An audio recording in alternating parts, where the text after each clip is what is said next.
Alors, deux mots pour me présenter. Donc, je suis journaliste, j'ai fait mon ALIA en 1980, je travaille au bureau de TF1 à Jérusalem depuis 1990 et j'ai travaillé pour différents organes de presse écrite ou électronique.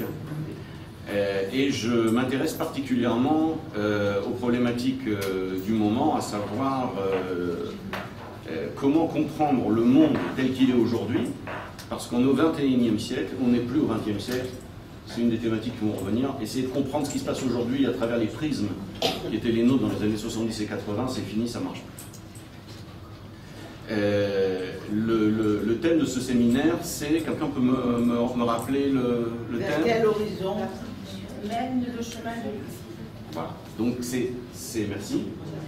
Donc il s'agit là d'un éventail assez vaste où on peut aborder l'Aliyah, on peut aborder les raisons de l'Aliyah, que ce soit l'antisémitisme ou l'amour d'Israël. Et il n'y a pas de rapport, il faut le rappeler, entre l'Aliyah et l'antisémitisme. Des fois il y en a, mais ce n'est pas un rapport obligatoire. Et cette question-là peut être abordée de différentes façons. On peut aussi aborder les conditions d'intégration des Juifs en Israël. L'angle est donc extrêmement vaste. Moi, l'angle que je vais essayer d'aborder, c'est, comme il a été écrit sur l'intitulé de mon intervention, le paradoxe populiste. Alors, on ne sait pas ce que c'est paradoxe, on ne sait pas ce que c'est populiste, je ne suis pas sûr non plus de savoir, mais on va essayer d'avancer ensemble. J'aurais pu appeler aussi cette intervention avec 4 mots. Ça va être les 4 mots clés de cette intervention. Le premier terme, c'est mondialisation. Le deuxième terme, c'est populisme. Le troisième terme, c'est galout. Et le quatrième terme, c'est Israël. On va revenir sur chacun des termes. Qu'est-ce que la mondialisation? On ne va pas donner une définition de la mondialisation maintenant, mais pour une entrée en matière, un des effets de la mondialisation, c'est le suivant. C'est qu'il y a 50, 40, 30 ans, donc dans les années 70, 80, quand on était jeune et beau, comme moi, je rigole. Ce qui se passait en Chine n'avait aucun impact sur ce qui se passait dans notre vie. D'abord, on n'était pas au courant de ce qui se passait. Pour savoir ce qui se passait en Chine, on devait acheter ou Le Monde ou Le Figaro. Si on achetait le Parisien, on n'avait aucune chance. À la radio, on n'en parlait pas. Et il fallait chercher un entrefilet. Oui. Il y avait Hélène Carrère-Cause qui avait écrit un bouquin très très important à l'époque, qui s'appelait Quand la Chine s'éveillera. Absolument. Donc on s'attendait déjà à ce que quelque part il y ait un réveil programmé. Absolument, mais c'était encore l'apanage de quelques personnes. Tout le monde n'avait pas lu le livre de Hélène Carrère-Cause. Donc premièrement, on n'était pas au courant, et deuxièmement, si on était au courant, ça n'avait aucun impact sur notre vie. Bon, il y a eu une épidémie en Chine, c'est bien dommage pour eux, mais bon, ça n'a pas changé ma vie. Aujourd'hui, la situation est différente. Quand il se passe quelque chose en Chine, on le sait immédiatement. On a l'information dans notre poche. Et si on est à la maison, on a ça sur Internet. Okay. Le deuxième point, c'est que s'il y a une épidémie en Chine, pour reprendre cet exemple, mais je vais en donner un autre, eh bien, l'Organisation mondiale de la santé va prendre toutes les mesures qui s'imposent pour que cette épidémie en Chine, même si c'est dans une province reculée, n'ait pas d'impact sur les pays aux alentours. Et donc il va y avoir des mesures dans les aéroports, dans les ports maritimes, etc. S'il y a un impact économique, si par exemple il y a une perte de la croissance en Chine, l'économie marche mal, eh bien non seulement on va le savoir, mais on va le sentir dans notre poche immédiatement. Il va y avoir une augmentation des prix des produits de consommation. On va payer plus cher tout ce qui est produit en Chine. Qu'est-ce qui est produit en Chine? C'est ça? Tout. Le deuxième impact, c'est que ça va avoir un impact sur la bourse, et donc, par exemple, sur nos retraites, ou sur ce qu'on paye sur les retraites. Donc l'impact est direct. Alors j'ai parlé de la Chine, mais j'aurais pu prendre des exemples sur la Russie, les États-Unis, l'Inde, ce que vous voulez. Le monde est interconnecté. Nous ne vivons plus dans des îlots isolés. C'est fini. Ça, c'était bien au XXe siècle et encore. Ça, c'est pour la mondialisation, le premier terme que j'ai employé. Le deuxième terme que j'ai employé, c'est le terme populisme. Qu'est-ce que c'est le terme populisme? C'est un terme péjoratif. C'est un terme péjoratif pour désigner les décisions démocratiques de la population. Quand les décisions de cette population, quand le vote d'une population ne correspond pas à ce qu'on appelle la bien-pensance. C'est légitime, mais on n'est pas tellement d'accord, donc on dit oui, ce sont des populistes. On va revenir sur ce thème-là. Le troisième thème, c'est galoute. Pourquoi la galoute? D'abord, ce n'est pas innocent d'utiliser un tel terme. Il faut savoir qu'aujourd'hui, on emploie de moins en moins ce terme-là. Pour ceux qui ne savent pas ce que c'est que la galoute, c'est la présence juive en dehors des frontières d'Israël. Je me souviens que dans les années 60-70, donc il y a, au siècle dernier, on employait ce terme-là beaucoup plus facilement. Aujourd'hui, même l'agence juive n'employait pas le terme galoute. Pourquoi? Parce que c'est péjoratif. Quel terme on emploie? On parle de diaspora. C'est quoi la diaspora? C'est de dire qu'il y a des juifs à Paris, il y a des juifs à Netanya, vous avez des juifs à Casablanca, vous avez même des juifs à Lyon, il paraît. Vous avez des juifs à Tel Aviv, vous avez des juifs à Berlin, mais ils sont tous au même niveau. Il n'y a pas de différence fondamentale entre les communautés juives. Ça, c'est la diaspora. Nous, on parle de galoute.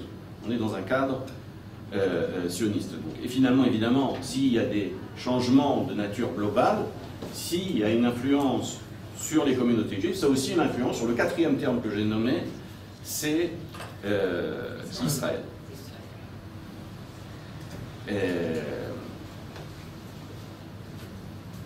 Pour aborder les questions internationales, on va commencer par un angle extrêmement large et on va commencer par une année 1990. Avant 1990, le monde est très simple. Il est bipolaire.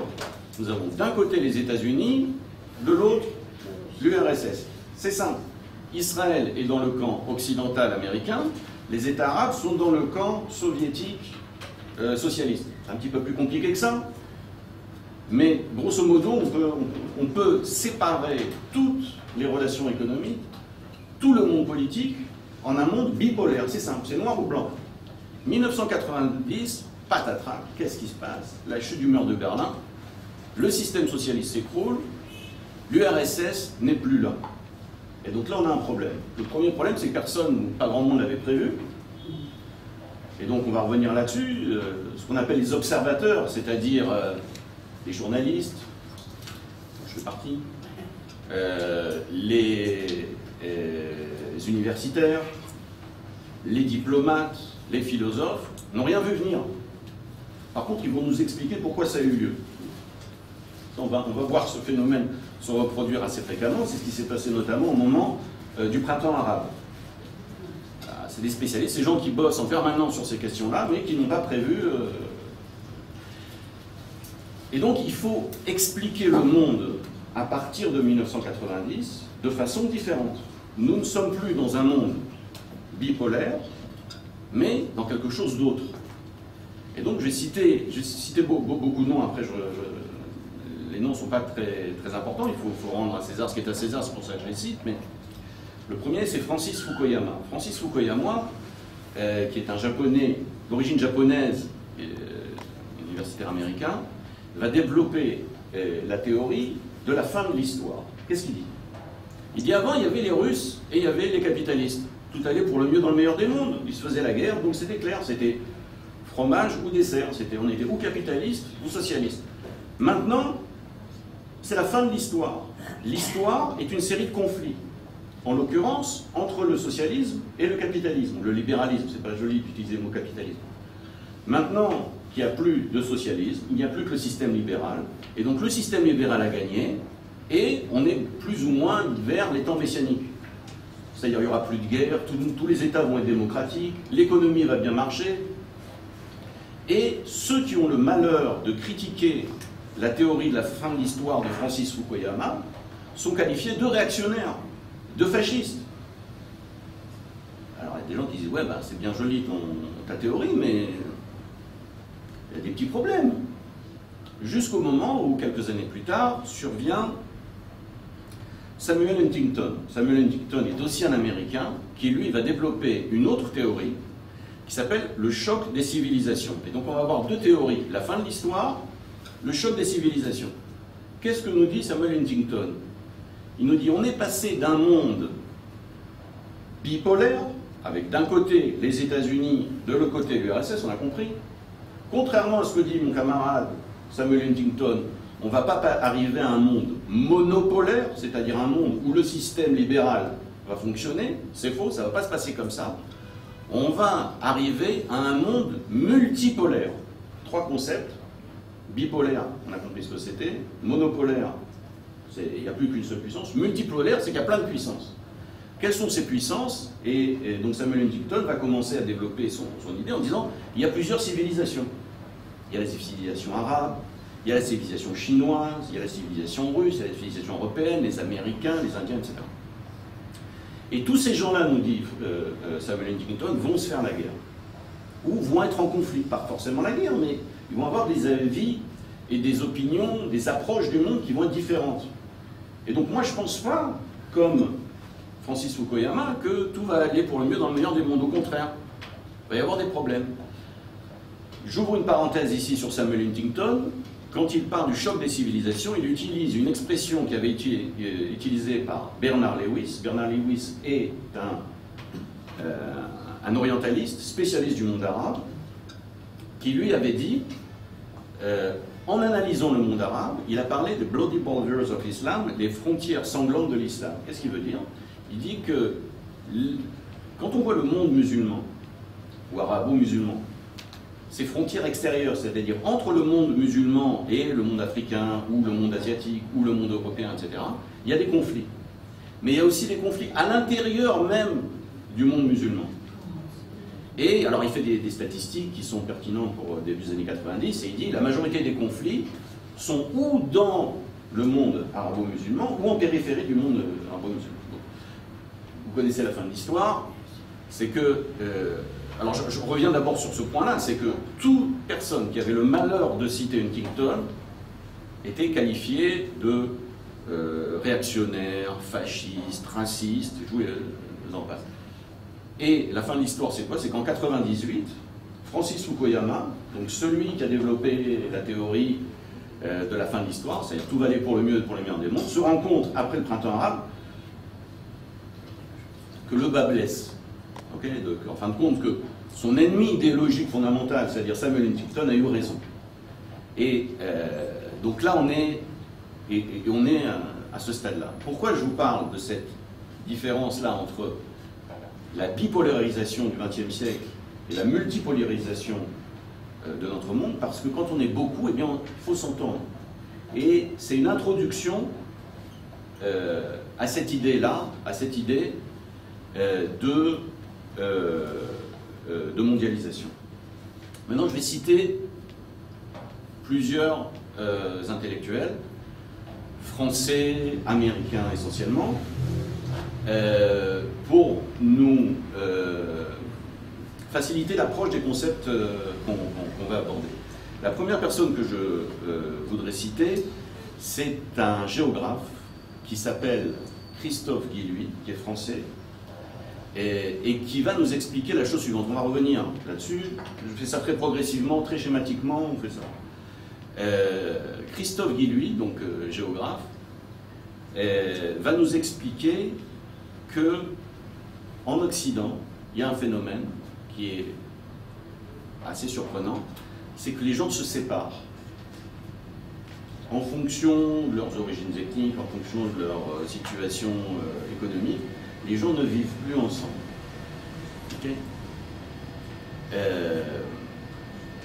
Christophe Guilluy va aussi nous expliquer un autre thème qu'il aborde, c'est que la gauche européenne, mais aussi la gauche américaine, la gauche occidentale en règle générale, qui était censée défendre les droits du prolétariat, défendre les droits des plus pauvres, Christophe Guilluy nous explique comment cette gauche-là a pris parti pour les libéraux, ce qu'on appelle la gauche caviar. D'accord ? Christophe Guilluy d'un côté. Un autre Français que je voudrais citer, oui. Excusez-moi, je n'entends pas bien, mais c'est quoi son nom de famille ? Guy Lui, c'est un peu difficile. G-U-I, 2-L-U-Y. Guy Lui, ça. 2-L-U-Y. Ouais. Christophe Guy Lui. La deuxième personne que je voudrais citer, qui est française aussi, c'est Jean-Claude Michéa. Jean-Claude Michéa est un philosophe qui a enseigné à Montpellier pendant des années. Et lui aussi va développer cette thématique-là de la trahison de la gauche par rapport au prolétariat. Très rapidement, en 1982, Mitterrand va mener une politique économique de droite. Guy Lui et Michéa sont des marxistes. Et Jean-Claude Michéa va nous expliquer aussi les difficultés du problème du système capitaliste. Le système capitaliste va de crise en crise. Marx l'avait dit, et on peut le voir. 2008, il y a une crise, 26, etc. Et plus la crise est profonde, plus l'après-crise va provoquer plus de richesse. On parle des 30 glorieuses. Qu'est-ce que c'est les 30 glorieuses? Les 30 glorieuses, ce sont les 30 années 50, 60, 70. Tout marchait bien, l'économie était au beau fixe, il suffisait d'ouvrir un magasin pour devenir riche. Pourquoi? Et pourquoi ça ne marche plus avant? Pourquoi ça ne marche plus après? Christophe Guy Lui nous explique ça. Quelqu'un d'autre que je voudrais citer, c'est Yascha Mounk. Yascha Mounk est un universitaire américain d'origine russe, lui. Et Yascha Mounk va nous parler du populisme. Il va nous expliquer comment les régimes populistes se développent un petit peu partout dans le monde. Et il remarque que c'est toujours suivant la même démarche, les mêmes raisons, les mêmes causes produisent les mêmes conséquences. Encore une citation, encore quelqu'un qui s'appelle David Goodhart. David Goodhart va lui nous parler de people from somewhere and people from everywhere. Les gens de quelque part, les gens de n'importe où. C'est quoi la différence? Les gens de quelque part sont des gens qui sont nés quelque part, qui veulent travailler là où ils sont nés, qui veulent habiter là où ils sont nés, qui veulent se marier là où ils sont nés, et qui veulent mourir là où ils sont nés. Et puis il y a people from everywhere, les gens de n'importe où. Les gens de n'importe où, on va prendre, puisqu'on est dans un cercle francophone, les gens de n'importe où naissent à Paris. Très bien. Ils vont au bac dans le lycée le plus proche de leur domicile. Ils vont faire des études supérieures à Londres ou aux États-Unis. Après, ils vont travailler dans une société internationale qui va les placer un jour à Berlin, l'autre à Pékin, le troisième jour, peu importe où. Ils vont se marier, pas forcément avec une Française. Leurs enfants qui vont les suivre dans leur immigration vont étudier dans des lycées ou dans des écoles internationales. Ce sont des gens qui peuvent être mis n'importe où dans le monde, eux s'en sortiront. Et ça, c'est la différence, c'est le terme qui a été utilisé par David Goodhart, et qui est la dernière personne que je voudrais citer. Ça, c'est les personnes people from everywhere. Voilà, c'est les people from everywhere. C'est-à-dire les gens qui, peu importe où on les met, ils s'en sortiront. Ils ont un bagage économique, ils ont un bagage culturel qui leur permet de se balader n'importe où. Mais quand on ne parle qu'un seul langage, quand on est la 4e ou la 5e ou la 10e génération de paysans dans la Beauce, c'est plus difficile de s'en sortir. La dernière personne que je voudrais citer, c'est Thomas Friedman, qui est éditorialiste vedette du New York Times. Et lui, il a écrit beaucoup de livres sur la mondialisation, justement sur le thème qui nous intéresse aujourd'hui. Et alors, il a commencé par The World is Flat, Lexus and the Love Tree. Son dernier bouquin, c'est Thank You for Being Late. Brièvement, il va analyser le développement de la mondialisation et il va nous montrer que la mondialisation est en croissance exponentielle. Si on croyait que ça allait s'arrêter, c'est faux. On va être encore plus dépendants les uns des autres. Pas les uns des autres dans un pays, les uns des autres dans le monde. Et le phénomène que j'ai commencé en parlant de l'influence de la Chine sur ce qui se passait en Israël ou ailleurs, ça va s'accentuer.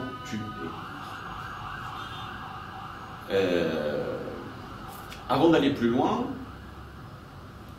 je reviens sur un point dont il faut se souvenir, c'est que la mondialisation a un effet direct sur le populisme. On va revenir après là-dessus. Alors, comme je vous l'ai dit, j'aborde des problématiques qui sont générales. J'aurais aussi bien pu parler de ces problématiques-là en Israël. Israël, c'est un cas un petit peu particulier, mais ce sont des problèmes qui sont véritablement généraux. Je n'oublie pas ce dont je suis censé parler. Hein? Ne pensez pas que j'oublie, hein? Je ne fais pas de digression.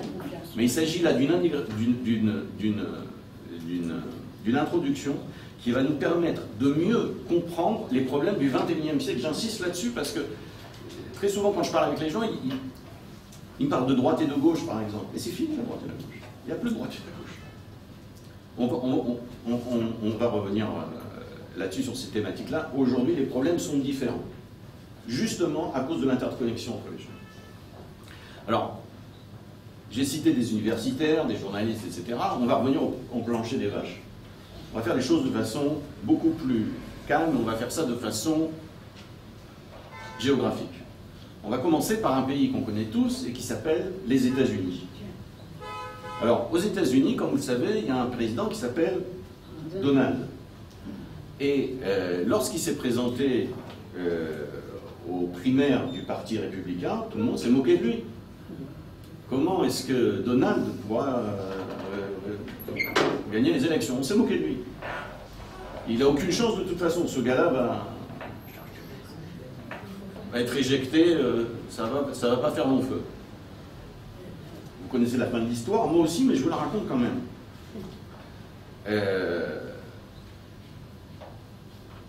Finalement, il est élu à la tête du Parti républicain. Bon, là, c'est sûr.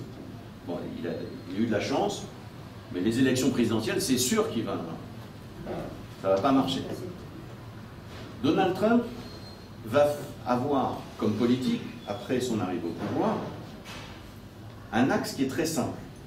Il va faire exactement ce que fait Obama, mais exactement le contraire. Vous prenez ce que fait Obama, faites un tour à 180 degrés, et vous allez tomber sur la politique de Trump. En termes économiques, Obama va vouloir faciliter les échanges internationaux et les échanges multilatéraux. Trump va dire non, on va développer les échanges bilatéraux. Très simple, multilatéraux, bilatéraux, laissez tomber pour l'instant. C'est-à-dire que Trump va vouloir améliorer la position des États-Unis lorsqu'il discute d'économie. Comme l'économie est une surpuissance, il est plus facile pour les États-Unis de discuter avec un pays que plutôt que de discuter avec un groupe de pays. Les groupes de l'Union faisant la force, les Américains préfèrent les relations bilatérales alors que Obama préférait les multilatérales. En termes d'immigration, on sait que Obama, par exemple, va octroyer, par un système un petit peu compliqué, on ne va pas rentrer là-dedans, la nationalité à de nombreux immigrants d'Amérique du Sud, la nationalité américaine. Trump va dire pas du tout, c'est fini cette histoire-là, on va construire un mur. C'est-à-dire que Trump va s'opposer à la libre circulation des biens et des personnes. Et ça, c'est un point fondamental. La libre circulation des biens et des personnes, c'est un point fondamental pour comprendre toute cette problématique-là de la mondialisation.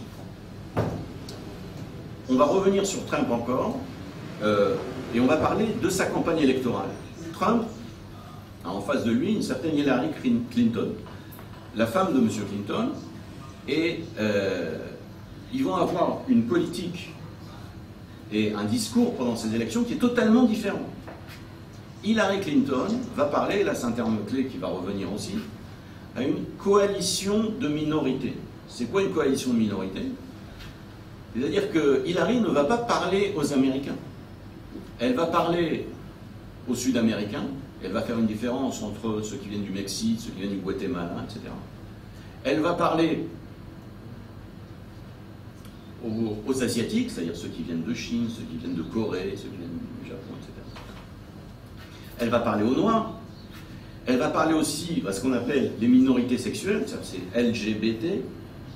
Et à chacune de ces lettres-là, elle va parler. Je vous rassure, il y a d'autres lettres après LGBT, ça continue, mais je j'arrive plus à suivre. Je comprends pas très bien comment ça marche, mais enfin bon, c'est le discours de Hillary Clinton. À qui elle ne va pas parler? Elle ne va pas parler à cette partie de la population américaine qui a créé les États-Unis. C'est-à-dire ce qu'on appelle en anglais les WASP, White Anglo-Saxon and Protestant, les blancs, anglo-saxons et protestants. Cette partie-là de la population, Hillary Clinton ne va pas leur parler. Qui est-ce qui va parler à cette partie de la population? C'est Trump. Et Trump, lui, quand Trump parle, il ne parle pas des minorités. Il parle à la population américaine. Pour lui, il n'y a pas de séparation entre les Américains. Il n'y a pas différentes communautés. Il n'y a qu'une seule communauté. Et toutes les communautés que je viens de citer doivent s'assimiler à la communauté principale qui est la communauté américaine, white, anglo-saxon, blanche, anglo-saxonne et protestante. Théoriquement, Trump aurait dû perdre. Il a gagné les élections, de très peu, mais il a gagné les élections. Et donc, c'est un régime populiste. Pourquoi? Parce qu'il a gagné les élections de façon démocratique, mais totalement à l'opposé de ce qu'on attendait de la population américaine. On n'aurait jamais voulu que la population américaine vote pour un espèce de mec qui s'appelle Trump, qui est raciste, misogyne, phallocrate, j'en passe et des meilleurs. Les thématiques qu'on voit sur les États-Unis, on va les revoir ailleurs. Parlons maintenant du Brésil. Le Brésil est un pays qui a vu arriver à sa tête aussi un gouvernement populiste. Les conditions sont effectivement différentes de celles des États-Unis, mais il y a quelques liens entre les deux. Avant ce gouvernement populiste, Bolsonaro, il y avait un certain Lula, un homme de gauche, qui reste au pouvoir très longtemps, qui a provoqué l'usure du pouvoir, et donc la population en a eu assez de ces malversations financières, et donc on a demandé, enfin la population brésilienne a placé à la tête de l'État ce Bolsonaro, qui lui aussi va mener une politique similaire. C'est-à-dire le Brésil d'abord, une économie de plus en plus libérale, etc. On va passer maintenant à l'Italie. L'Italie, là aussi il y a des particularités, un particularisme même.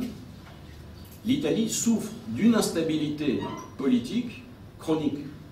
C'est-à-dire, on parle toujours d'instabilité politique en Israël, mais le gouvernement ne dure pas très longtemps en Italie non plus.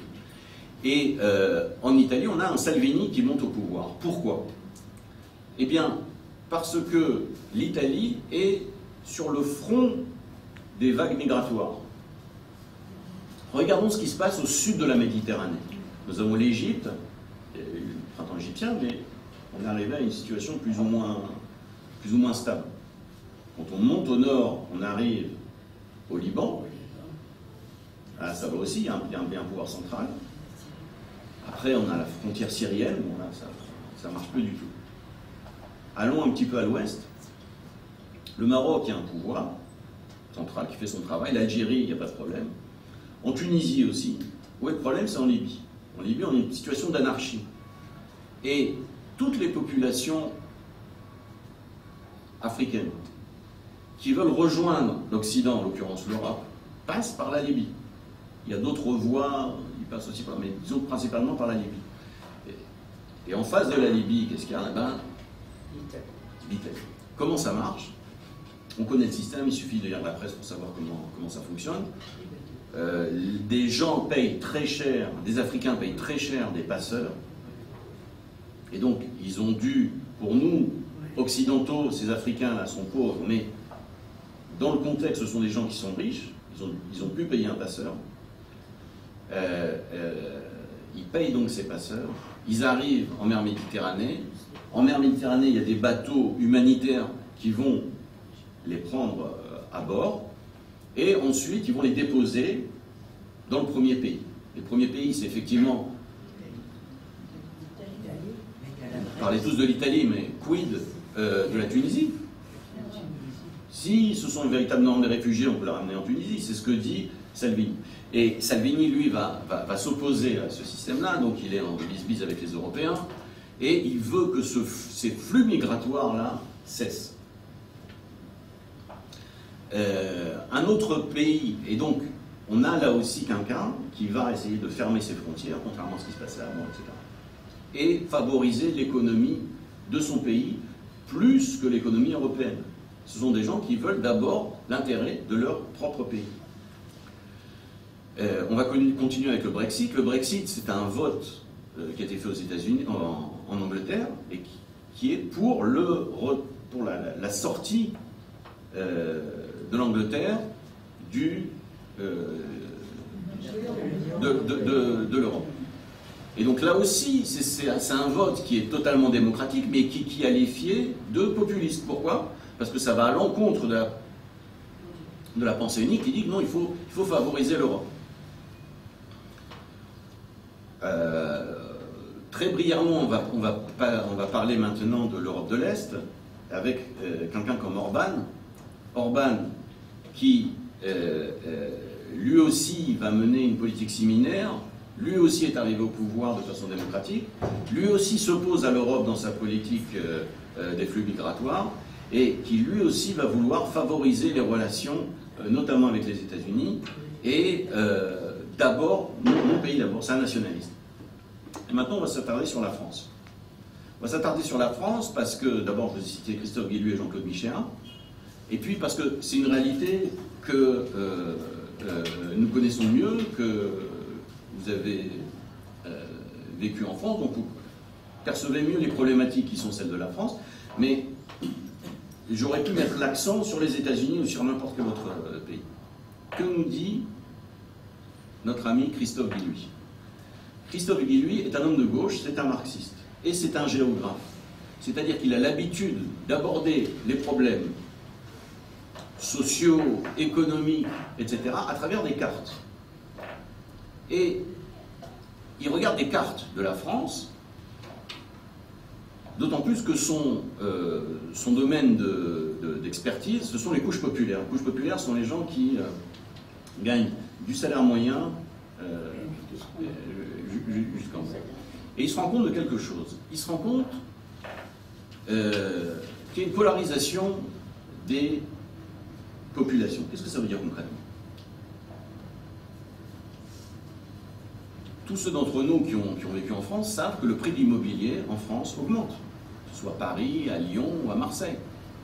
Marseille, c'est un petit peu cas particulier, mais le prix de l'immobilier augmente. Très bien. Mais qu'est-ce qui se passe dans les quartiers populaires? Les quartiers de l'Est parisien, là où avant il y avait des fiefs communistes, c'est-à-dire les gens qui gagnent moins d'argent, les ouvriers. Les ouvriers ne peuvent plus continuer à habiter dans les grandes villes, puisque le prix de l'immobilier augmente. Et donc, où vont aller ces gens-là? Et ça, Christophe Guilluy nous l'explique, ils vont aller dans un premier temps dans la proche banlieue. Qui est-ce qu'ils vont retrouver dans la proche banlieue? Eh bien, ils vont trouver des populations immigrées. Et là, ça ne va pas très bien se passer. Il ne va pas y avoir de conflit, il ne va pas y avoir de heurts, il ne va pas y avoir de violence, mais ils vont se dire il y a ici un espace urbain où on mange différemment, où on parle différemment, où le mode de vie est différent, donc je vais aller plus loin. Ce plus loin, c'est ce que Christophe Guilluy va appeler la France périphérique. La France périphérique, c'est la France qui ne bénéficie pas des bienfaits de la mondialisation. Okay. Et ce qui se passe en France aujourd'hui, c'est la chose suivante. C'est que il n'y a plus de prolétaires dans les grandes villes. Dans les grandes villes, ne vivent plus que ceux qui ont les moyens de vivre ici, c'est-à-dire des bobos. On ne voit plus les prolétaires et on prend des décisions indépendamment de l'intérêt de ces couches populaires. Que font ces couches populaires qui se retrouvent maintenant loin de tout, puisque la richesse des pays aujourd'hui, en France par exemple, c'est le fruit de la mondialisation. Il n'y a plus d'industrie en France aujourd'hui. Je vais ouvrir une parenthèse pour parler de ce phénomène-là en France, mais on aurait pu en parler dans n'importe quel autre pays européen. Les 30 Glorieuses, tout va bien dans le meilleur des mondes, on parle des années 50-60, c'était très bien. Pourquoi? Parce qu'il y a eu la guerre de la Seconde Guerre mondiale, il a fallu reconstruire. C'est pour ça que le système capitaliste marche bien, parce qu'il y a eu une guerre avant. Et dans l'après-guerre, donc on va reconstruire, c'est très bien. Ensuite, on va créer la société de consommation, c'est-à-dire que les gens vont acheter des choses dont ils n'ont pas besoin. Mais à un moment, on arrive à une saturation. C'est-à-dire qu'on a reconstruit tout ce qu'il fallait reconstruire. Combien on peut acheter de voitures? Combien on peut acheter de machines à laver? Et on arrive ici dans les années 70, guerre de Kippour 1973, augmentation du coût du pétrole. Les industriels doivent récupérer quelque part ce manque à gagner. Puisque si le prix du pétrole augmente, on va avoir un problème pour continuer à fabriquer au même prix nos voitures. Et donc, où est-ce qu'on va économiser? Sur le prix du travail, par exemple. Comment est-ce qu'on va économiser le prix du travail? Comment est-ce qu'on va faire baisser le coût du travail? Par l'immigration. C'est-à-dire, plus il y a de gens qui veulent la même place de travail, et plus on peut baisser les prix. Classique. Voilà. Donc dans un premier temps, on va faire venir les immigrés en France, mais une fois de plus, le phénomène est général en Occident. Dans un deuxième temps, on peut gagner encore plus d'argent, comment faire? Au lieu de faire venir les immigrés en Occident, on va déplacer les usines dans le tiers-monde. Et donc il n'y a plus de travail. Et ces populations-là, qui étaient ouvrières, etc., n'ont plus de travail. Et ces populations-là, qui étaient traditionnellement de gauche, elles votaient pour le Parti Socialiste, pour le Parti Communiste, se rendent bien compte au bout d'un moment qu'il y a un problème, ils continuent à voter à gauche. Et puis après, ils arrêtent de voter tout court. Ils ne votent pas encore à droite. Et ces populations-là qui se trouvent dans la France périphérique que nous a décrite Christophe Guilluy, vont être, ça va devenir le potentiel des partis d'extrême droite en France du Front National, de Marine Le Pen. Alors, il faut savoir que le parti le plus prolétaire de France, c'est le Front National, enfin c'est le Renouveau National. C'est pas un parti de bourgeois, le Renouveau National. Le seul parti aujourd'hui qui représente les intérêts des plus pauvres en France, c'est le Renouveau National. Et pas un parti comme celui de Mélenchon, par exemple. Pourquoi? Parce que Mélenchon défend les droits des travailleurs. C'est vrai. Il faut augmenter, le SMIC, il faut améliorer les conditions de travail, c'est vrai. Mais Mélenchon a un problème. C'est que Mélenchon aussi est pour les flux migratoires. Et donc ces populations qui se retrouvent dans la France périphérique, parce qu'elles ne peuvent plus habiter dans les grandes villes, etc., vous avez compris le truc, vont se retrouver, se retourner vers le Front National. Alors, je vais avancer un petit peu plus vite maintenant. Le dénominateur commun. Alors, ce que j'ai décrit en France, c'est une fois de plus, c'est vrai, dans le dernier livre de Christophe Guilluy, c'est No Society. Le titre est en anglais, mais le bouquin est en français. Et il montre, No Society, c'est une citation de Margaret Thatcher, qui disait: il n'y a pas de société, il n'y a que des individus. Et ce phénomène-là existe, une fois de plus, partout en Occident, y compris aux États-Unis. Bon, je viens de parler d'Occident, mais on n'est pas réunis pour parler de ça, on est pour parler d'aliens.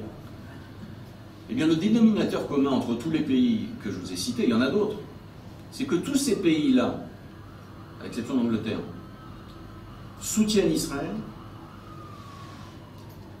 et envisagent de transférer leur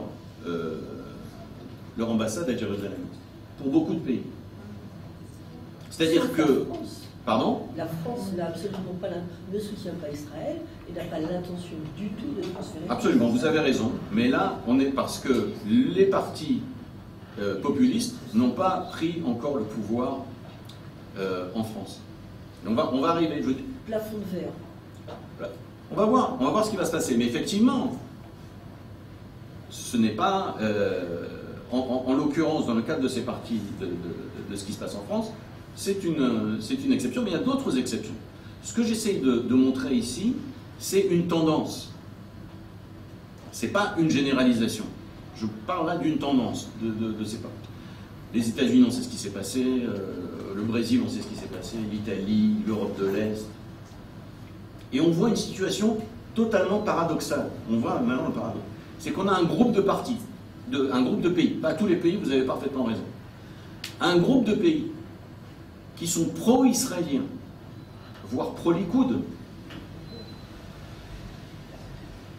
Et il y a un paradoxe. Quel est le paradoxe? C'est que depuis 1948, la création de l'État d'Israël, quand un pays était antisémite, il était aussi antisioniste. Et quand il était antisioniste, il était aussi antisémite. On voit aujourd'hui des pays qui sont pro-sionistes, qui sont pour Israël, et où il y a une situation antisémite. Ça, c'est le paradoxe. Ça, c'est le 21e siècle. Ça n'existait pas au 20e siècle. D'où vient cet antisémitisme, vous le savez? Alors, sans doute des populations arabo-musulmanes, c'est vrai, etc. Mais c'est aussi vrai pour la périphérie de ces partis populistes. On parle là de partis de droite, voire d'extrême droite. Alors, on ne peut pas dire que Orban soit antisémite, on ne peut pas dire que Salvini soit antisémite, etc. Eux ne sont pas antisémites. Mais ou même que Marine Le Pen soit antisémite. C'est ridicule de dire que Marine Le Pen soit antisémite, c'est faux. Simplement faux. Par contre, c'est vrai que dans la périphérie du renouveau national, il y a des groupes antisémites. Maintenant, quel est l'avenir? Évidemment, ce n'est pas moi qui vais vous dire voilà ce qui va se passer demain. Mais en tout cas, ce qu'on peut dire, c'est qu'il y a un phénomène de mondialisation qui ne fait qu'augmenter. Ça, il faut lire Thomas Friedman. La mondialisation et l'interconnexion ne fait qu'augmenter. Vous savez ce dont je vous ai parlé au début de mon intervention. Mondialisation. Que signifie la mondialisation? Maintenant, on le sait. La mondialisation, c'est la libre circulation des biens et des personnes. Libre circulation des biens, ça veut dire qu'en fin de compte, les industries locales en Occident vont être atteintes. Les industries vont devoir quitter l'Occident, et c'est ce qui se passe, on le voit. Et donc, l'ancien prolétariat, ce qu'on appelle en France aujourd'hui les gilets jaunes, entre parenthèses, Guy Lui avait prévu un mouvement de ce type-là au début des années 2000, et il a raison, il a une bonne lecture de la réalité. Donc,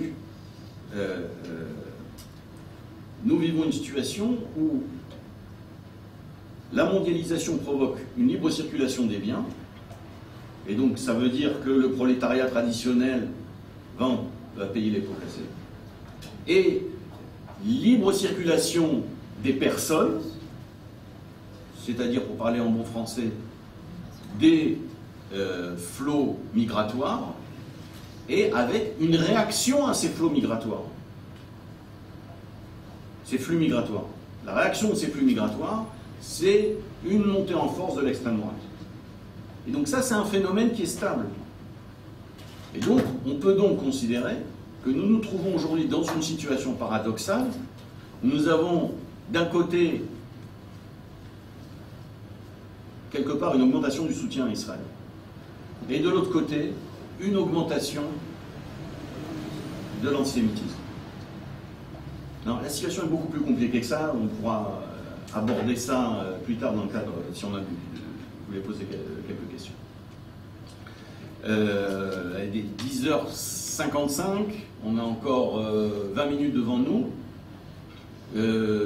Est-ce que vous avez des questions sur ces problématiques-là? Parce que vous comprenez bien que lorsque vous parlez à des Juifs de France, par exemple, et que eux se confrontent à une réalité qui est un petit peu différente de celle du XXe siècle. où à l'époque on considérait Israël comme un pays très problématique, où l'économie n'allait pas bien. Faire son aliyah, c'était chuter économiquement, c'était prendre des risques physiques. Et rester en France, c'est exactement prendre le contre-pied de cela. Aujourd'hui, et le but de mon intervention, c'était bien de faire passer le message suivant, c'est que la situation aujourd'hui en Occident n'est pas très bonne. Et donc, lorsque vous parlez à des coreligionnaires français, ou qui viennent d'un autre pays, il faut qu'ils aient conscience de ces problématiques. Est-ce que vous avez des... Moi, je voulais savoir, est-ce qu'on peut faire un lien entre le monde musulman qui agresse la France, en l'occurrence la France, et le fait que les Gilets jaunes veulent récupérer quelque part cette centralité, donc les Gilets, c'est leur peuple. Alors, deux points. D'abord, je vous remercie de cette question sur les Gilets jaunes qui est vraiment fondamentale parce qu'elle est au centre de la réalité aujourd'hui. D'abord, on ne peut pas dire que toutes les populations arabo-musulmanes qui émigrent en France sont antisémites. Il faut lire les livres de Georges Bensoussan pour comprendre ça, mais ce n'est pas le sujet de mon intervention pour l'instant. Le deuxième point, ce sont les Gilets jaunes. Alors, il y a une tendance chez certains de considérer que les Gilets jaunes sont un mouvement antisémite. C'est faux. C'est faux. Les Gilets jaunes ne sont pas un mouvement antisémite. Pourquoi? Parce que c'est un mouvement fondamentalement social. On l'a expliqué, c'est-à-dire augmentation baisse des salaires, augmentation du coût de l'immobilier dans les grandes villes, on va en banlieue, ensuite on va en province.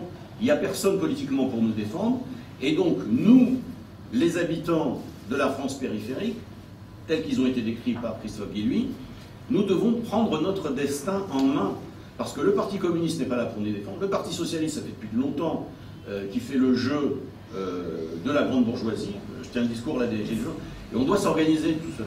Et le mouvement des Gilets jaunes est un mouvement populiste, puisque c'est le terme employé, mais c'est surtout un mouvement populaire. C'est-à-dire que c'est un mouvement de la base. Il n'y a pas de structure. Il n'y a pas de secrétaire général des Gilets jaunes. Il n'y a pas des cellules des Gilets jaunes dans tous les... un petit peu partout en France. Et donc, cette expression directe du peuple, okay, sans intermédiaire, elle se fait justement d'habitude par les corps intermédiaires. C'est quoi les corps intermédiaires? Ce sont les partis politiques, c'est un terme de sciences politiques, c'est ou les partis politiques ou les syndicats. Et donc les syndicats filtrent les idées de la base. Quand il y a un antisémite au Parti communiste ou au Front National ou peu importe dans n'importe quel parti, il est filtré. Chez les Gilets jaunes, il n'y a pas de filtre parce qu'il n'y a pas de parti. Mais on ne peut pas dire, et donc parfois effectivement il y a des propos antisémites qui sont tenus chez les Gilets jaunes. Mais on ne peut pas dire que le mouvement des Gilets jaunes soit un mouvement antisémite. Moi je voudrais revenir aux Juifs, parce que c'est quand même ce qui nous intéresse le plus. Et moi je voulais vous poser la question de les Juifs français à l'heure actuelle, peut-être ailleurs aussi, je ne sais pas, mais comme on est français, c'est qu'on pense, ils sont un peu le cul entre deux chaises. Parce que vous avez décrit ce qui s'est passé au XXe siècle vis-à-vis d'Israël, etc., et de l'antisémitisme dans la société française, qui était aussi un antisémitisme d'État. Alors qu'aujourd'hui, il n'y a pas d'antisémitisme d'État, officiellement, mais il y a un antisémitisme dans la société française en général, de droite, de gauche, l'islam, etc. Alors les Juifs, ils ont le cul entre deux chaises. Pourquoi? Parce qu'ils sont très attachés à Israël. Israël, je veux dire, même si on est en France, qu'on n'est pas spécialement sioniste, quand on prononce le mot d'Israël et quand on sait qu'Israël est en danger, par exemple parce qu'on est en guerre, parce qu'il y a des attentats, etc., automatiquement les Juifs sont concernés et ils sont solidaires de ce qui se passe en Israël. Mais à ce moment-là, il se trouve que la société française, elle, avec les différents antisémitismes qui existent aujourd'hui, ont une réaction négative et pro-palestinienne, pratiquement, je veux dire, il y a des exceptions, mais c'est la majorité des réactions en France, surtout à cause des médias en France. Donc les Juifs de France, ils sont entre le marteau et l'enclume. D'un côté, ils voudraient bien venir en Israël, mais finalement, ils n'ont pas forcément envie de faire leur alia, pour plein de raisons. Et d'un autre côté, ils sont en France, où ils savent qu'ils sont ciblés à cause de ce qui se passe, parce que l'antisémitisme, voilà, et maintenant c'est plus l'antisémitisme, c'est l'antisionisme. Et eux, on ne sait pas comment leur parler, leur faire prendre conscience du danger, ils le connaissent. Mais maintenant ils disent, ah c'est plus seulement nous qui sommes... La France, elle est victime des attentats, et c'est fini que c'est nous, seulement les Juifs qui sont victimes. Donc là, quelle est l'approche que vous avez par rapport à ça? Je veux dire, je crois justement, c'est la raison pour laquelle j'ai fait une si longue entrée en matière sur ce qui se passe, mondialisation, populisme, etc. C'est sur la nature spécifique de cet antisémitisme du XXIe siècle. C'est-à-dire qu'on ne peut pas accuser aujourd'hui les autorités françaises d'être antisémites. Les autorités françaises font tout ce qu'il faut, et même plus que ce qu'elles doivent faire pour contrer l'antisémitisme. Ça, il faut le savoir. En termes de sécurité, en termes de législation, la législation française en termes d'antisémitisme est la plus en pointe dans le monde. Il faut le savoir. Si on dit un mot sur un juif, c'est... Donc les autorités françaises jouent le jeu. Et malgré tout, et malgré le rôle de l'État pour contrer l'antisémitisme, il n'y a pas de résultat. Pourquoi? Parce que ça vient de la base.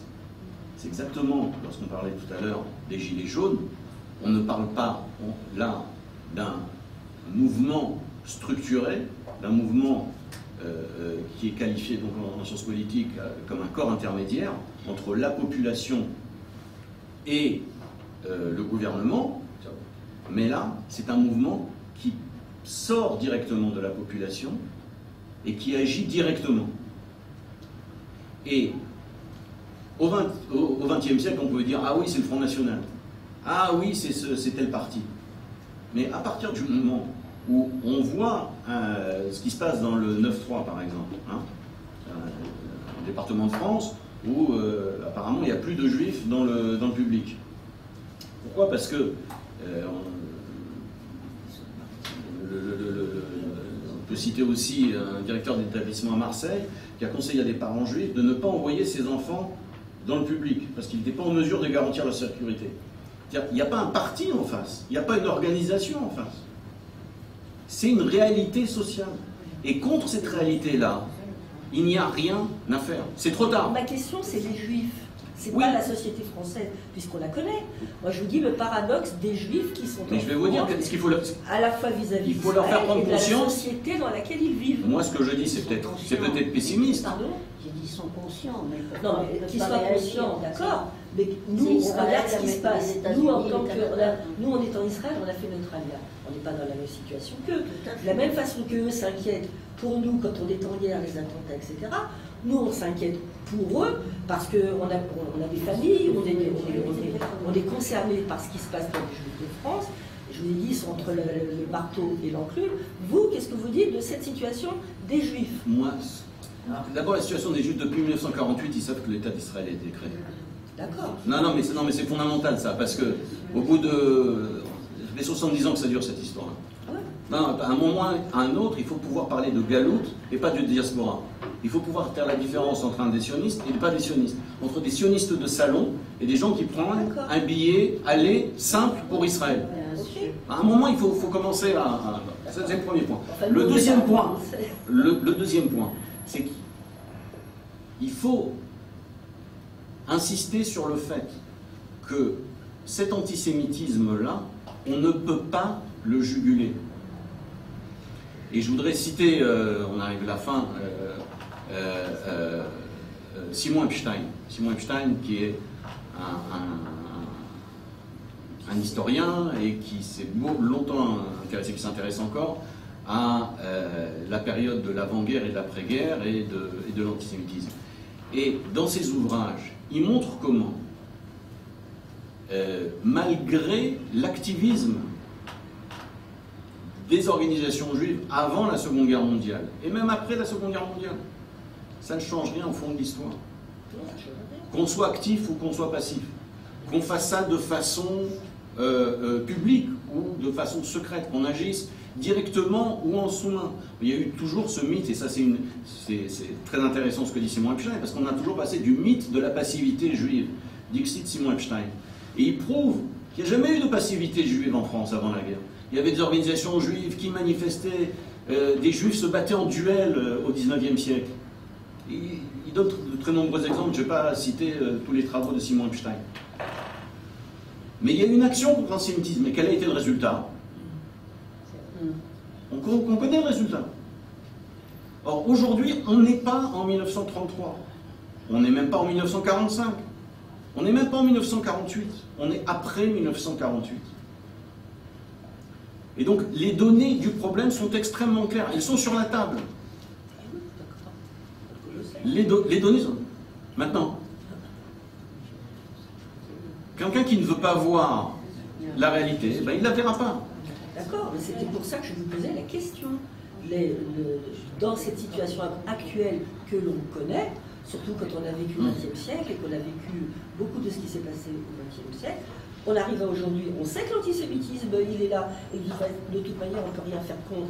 Mais nous, en tant qu'Israéliens, Juifs, qui avons fait notre alia, on est ici, nous, on agit, et qu'on voit ce qui se passe dans les deux sens. Moi, je vous posais la question d'aujourd'hui, pas de l'antisémitisme, des Juifs. Je veux pas être... Oui. Moi, j'ai une question à vous poser. Oui. Vous dites que la France n'est pas antisémite, pas un antisémitisme d'État, mais un antisionisme, une politique anti-israélienne qui dérive finalement, qui alimente l'antisémitisme, voilà. Et qui est largement portée par les médias. Absolument. Alors, il faut faire la différence entre l'antisémitisme et l'antisionisme. Bien que, aujourd'hui, ça devient de plus en plus difficile. Cette différence entre antisémitisme et antisionisme, elle fait aussi partie de ce que l'on disait au XXe siècle. Aujourd'hui, au XXIe siècle, on voit très bien qu'il y a aussi une convergence entre antisémitisme et antisionisme. Maintenant, il faut faire la différence entre la politique de la France, c'est vrai que la politique de la France n'est pas alignée sur la politique du Likoud ou de la droite israélienne, ça c'est sûr. Mais, pardon ? Elle est carrément anti-israélienne. On l'a vu hier à l'ONU. C'est pas les Gilets jaunes qui ont voté à l'ONU contre Israël. Ce qui se passe, c'est que il y a une différence entre être antisioniste et s'opposer à la politique israélienne. Être antisioniste, cela signifie, il y a une définition, les mondes ont une définition. Être antisioniste, cela signifie s'opposer à l'existence de l'État d'Israël. Maintenant, pour en revenir à la question que vous posiez, et je pense que je vais finir là-dessus, je vais vous raconter une histoire. Moi, je n'ai pas de solution à la question que vous posez, mais jamais personne n'a eu de solution avant, une fois de plus, avant 45 et après 48. Je vais vous raconter une petite histoire. L'année où l'imam Khomeini est arrivé au pouvoir, donc je m'apprêtais à passer mes vacances en Israël au mois d'août, et je cherche un job au mois de juin-juillet, j'étais au scout. On me dit, ben voilà, tu peux être animateur, il y a une colonie de vacances de jeunes gens qui viennent d'Iran. Je dis, ah ben, c'est sympa. Et donc je découvre de jeunes Iraniens qui vont passer les vacances au château de la Versine. Et donc c'est intéressant, je vois des Iraniens, etc. Et le but de la manip est très clair, c'est-à-dire qu'ils quittent l'Iran, ils passent les vacances en été en France, et à l'automne, ils iront ou aux États-Unis, ou resteront en France, ou ils iront en Israël.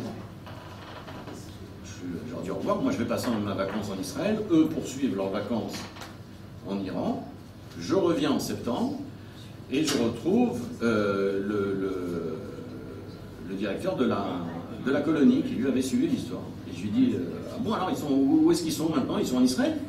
Il me dit, ah, non, pas du tout. Je lui dis, quoi, ils sont restés en France? Il me dit, non, pas du tout. Je lui dis, ils sont allés aux États-Unis? Je lui dis, non, on a eu 2 ou 3. Il me dit, ils sont où? Ils sont retournés en Iran. Et ce que j'ai moins vécu historiquement, c'est quelque chose qui est récurrent. C'était des juifs? Oui, des juifs, des jeunes juifs iraniens. Mais vous ne l'aviez pas dit au début, alors on était un peu... Ah oui, pardon. Il y a aussi qui sont pas pour les juifs.